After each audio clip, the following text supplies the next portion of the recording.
Vítajte na Dotekománii. Včera Google predstavil svetu spustu noviniek a jedna z nich bol aj nový Android 4.1 Jelly Bean. V dnešnom videu si ukážeme, v čom je lepší a čo nové prináša oproti staršej verzii Android 4.0 a Ice Cream Sandwich. Prvou novinkou je projekt Butter. Tento projekt má zaistiť rýchlejší a plynulejší chod celého telefónu. Pri ukážke tejto novinky musel Google použiť špeciálne kamery, aby to bolo vôbec vidno, a veľmi som neveril, že pri reálnom používaní telefónu bude túto novinku nejak cítiť. Musím ale uznať, že jednoznačne to cítiť je a celková práca s telefónom je rýchlejšia a plynulejšia. Vylepšená bola aj notifikačná lišta. Okrem dizajnových zmien ponúka aj zmeny funkčné. Pomocou dvoch prstov si môžete akúkoľvek notifikáciu roztiahnuť a stiahnuť. Po roztiahnutí ponúka nejakú prácu s notifikáciou. Keď tu mám neprijatý hovor, po roztiahnutí vám prijala možnosť volať späť alebo odpovedať správou.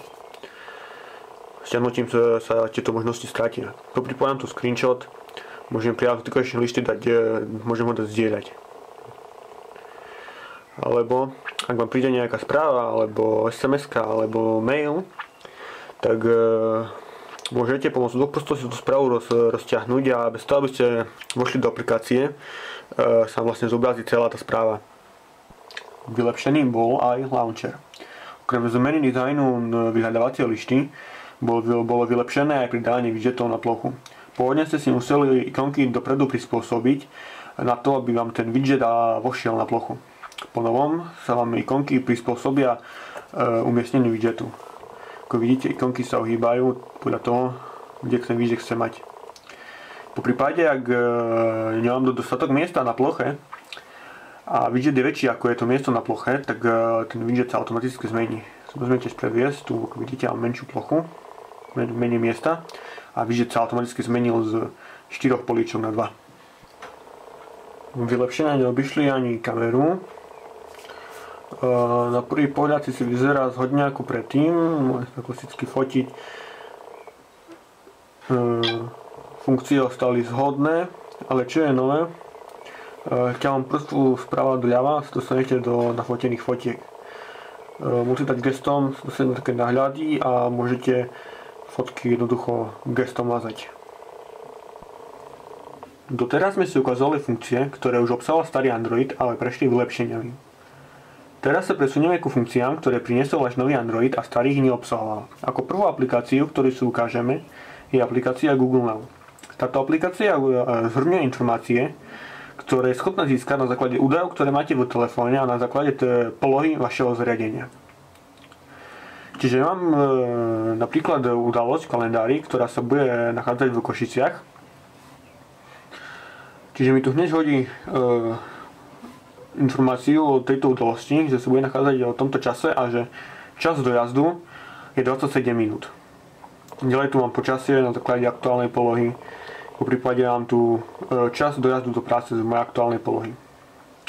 Čo sa tu nachádza, dosť závisí na vašej aktuálnej polohe a dostupnosti služieb Google vo vašej lokalite. Napríklad, ak je vo vašom meste ak sú vo vašom meste dostupné informácie o mestskej hromadnej doprave, tak pri týchto informáciách o dojazde na aute pribudnú aj informácie o dojazde na autobuse.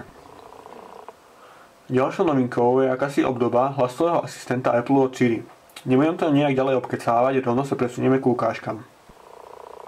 What is the weather? It's 19 degrees and cloudy in. Here's the forecast for the next few days. What weather in London on Sunday? The forecast for London on Sunday is 20 degrees with a chance of rain. Počasie ide v pohode, skúsime sa spýtať na Barack Obamu. Who is the Barack Obama?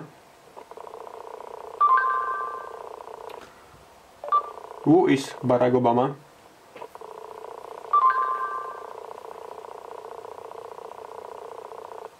Bez výsledku. Who is the President of United States? Barack Obama. Čo to už našlo? Skúsime spýtať na Eiffelovú väžu. How tall is the Eiffel Tower? 1063 feet 324 meters. Chcem nastaviť budík. Set alarm 8 o'clock. tiež bez problémov. Skúsime navigáciu. Navigate to work. Navigating. Tak tiež bez problémov. Tak to je asi všetko, čo ma napadlo, čo som mohol ukázať. Nič zaujímavejšie som nenašiel. Na záver by som ešte rád vypichol dva funkcie, ktoré pridal Android 4.1. Prvou z nich je synchronizácia profilových fotiek vo vysokom rozlíšení 720x720 pixelov. Čiže sa môže stávať, ak mu niekto volá, že máte na displeji veľkú hnusnú rozkuckovanú fotku, ale peknú vyhľadenú. A druhou je, ak používate telefón ako prehráč filmov, seriálov, tak telefón dokáže cez HDMI prenášať 5,1 kanálový zvuk, čo ocení určite veľa ľudí, ktorí majú domáce kino. Takže to je k dnešnému videu všetko. Pokiaľ sa vám video páčilo, tak dajte like, prihláste sa k odberu alebo nechajte komentár.